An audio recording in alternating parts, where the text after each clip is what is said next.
Okay, and welcome to this portion of the course. In this lesson, we're going to take some time to study large lists or large sets of data, depending on how you interpret that. Throughout this section, we'll take a look at such things as sorts, filters, freeze panes, subtotals, as well as some cool gimmicks along the way. Let's start off by discussing a common issue people have when navigating through a large list. A common issue people have is when they scroll through a list, the column headings disappear. And that creates a lot of disorientation, a lot of frustration, and we can fix that by using something called the freeze panes. The freeze panes will lock or freeze a portion of your screen in place, so when you scroll, it won't move. Freeze panes are very easy to use. There's only one thing to keep in mind, and that is whenever you turn on your freeze panes, it is always going to freeze whatever is above and to the left of the active cell. Let's see a very quick yet very impractical illustration of how this works. Here we have our list, and please note where the active cell is.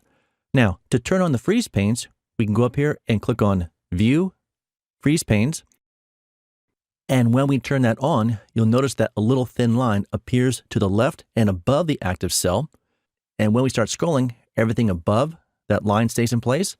And if we move to the right, everything to the left of that line will stay frozen.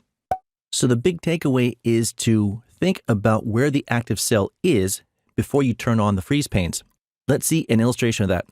First, let's turn off our freeze panes by going up here and clicking on View, Freeze Panes, Unfreeze Panes.